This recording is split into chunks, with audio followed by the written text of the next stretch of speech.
Pengadilan Tindak Pidana Korupsi menggelar sidang korupsi pemberian fasilitas ekspor minyak kelapa sawit mentah atau CPO. Dan agenda sidang kali ini akan dibacakan tuntutan dari jaksa terhadap para terdakwa. Dan untuk mengetahui jalannya sidang, kita akan tergabung dengan koresponden CNN Indonesia Nova Naya Antaka. Selamat siang Naya, apa saja poin-poin penting dalam sidang tuntutan terdakwa kasus korupsi CPO hari ini?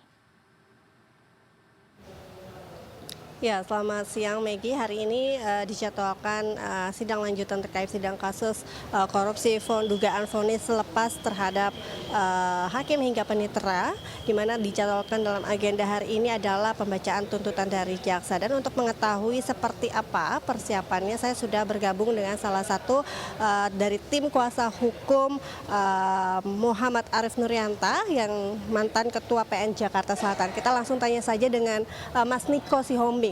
Ya, Bang Niko, ini seperti apa nih Bang? Ini adalah pembacaan tuntutan, persiapan dari tim kuasa hukum sendiri seperti apa? Ya, kalau kami dari kantor hukum Mas Tompo Law Firm selaku tim penasihat hukum Bapak Muhammad Arif Nurianta sebenarnya tidak ada persiapan khusus. Yang pasti adalah seluruh proses pembuktian telah selesai. Hari ini kita lihat bagaimana nanti jaksa menyikapinya dalam surat tuntutannya. Jika nanti tuntutan dari jaksa ini tidak sesuai dengan ekspektasi dari kuasa hukum sendiri, seperti apa? Apakah sudah dipersiapkan untuk plan ABC-nya atau langkah selanjutnya yang akan dilakukan? Ya, kalau dari kami sih harapan kami adalah yang pertama adalah gini, fakta persidangan kan setelah terbukti bahwa klien kami telah mengembalikan seluruh uang yang diterimanya dari hasil suap. Artinya ini harus menjadi pertimbangan nanti dari penuntut umum. Kalaupun nanti di luar dari ekspektasi, tentu kami akan masukkan nanti ke dalam pembelaan penasihat hukum dan juga terdakwa, kira-kira begitu. Dari Pak Arif sendiri dan juga tim kuasa hukum sudah sangat siap artinya dalam menjalani sidang tuntutan hari ini begitu. Dari kami sangat siap dan kami juga sudah menyiapkan pembelaan yang tentunya akan kami bacakan di persidangan berikutnya. Terima kasih Bang Niko, ini berarti persidangan sudah sebentar lagi akan dimulai begitu ya. Oke, terima kasih Bang Niko dan kawan-kawan.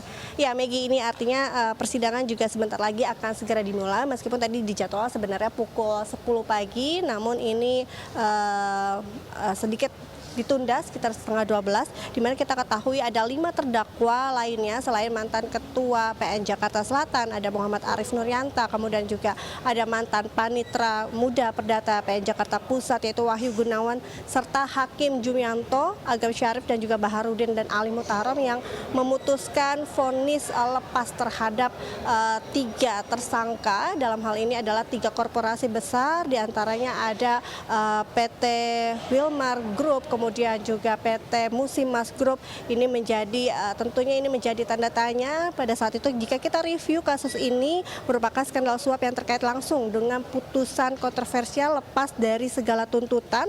Artinya pada saat itu di majelis hakim memutuskan terdakwa korporasi dalam kasus korupsi pemberian fasilitas ekspor minyak sawit merah ini dinyatakan lepas dari hukuman. Kemudian juga 3 korporasi besar tersebut seperti Wilmar Group, kemudian Permata Hijau hingga Musimas Group pada periode 2001 hingga 2022. Kemudian pada Maret 2025 majelis hakim memvonis kepada ketiga korporasi tersebut menyatakan perbuatan para terdakwa ini terbukti tapi bukan tindak pidana, sehingga ini memicu kontroversi. Dan pada saat itu Kejagung mulai melakukan pengusutan dugaan suap terhadap para penyelenggara, diantaranya dari panitera hingga hakim ketua yaitu Juyanto, sehingga dalam perjalanannya diduga bahwa ada total uang suap yang diduga diterima oleh hakim hingga panitera itu sejumlah 40 miliar yang diberikan, dan sejumlah pihak pun telah ditetapkan sebagai tersangka. Diantaranya adalah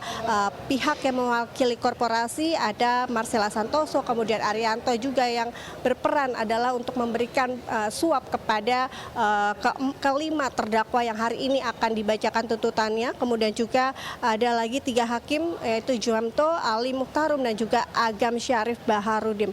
Atas kasus korupsi tersebut, ekspor CPO Kejagung ini mengajukan kasasi saksi sehingga pada September 2025 lalu Mahkamah Agung menganulir putusan lepas tersebut dan membatalkan sehingga menghukum korporasi untuk bisa membayar uang sebesar 17,7 triliun dan seperti kita ketahui pada 20 Oktober lalu juga telah dikembalikan uang sebesar 13 triliun yang kita sama-sama tahu disaksikan oleh Presiden Prabowo Subianto juga pada saat itu, sehingga tentunya kalau berbicara mengenai kasus dugaan korupsi bisa dikatakan kasus dugaan korupsi fasilitator ekspor ini adalah pemberian fasilitas ekspor CPO ini merupakan salah satu kasus yang cukup besar sehingga menjadi perhatian publik dan kita akan mendengarkan seperti apa nanti tuntutan dari jaksa terhadap kelima terdakwa ya, di mana jaksa nanti yang akan ketua jaksa yang akan memimpin sidang hari ini adalah Triana. Kita akan melihat seperti apa tuntutannya, apakah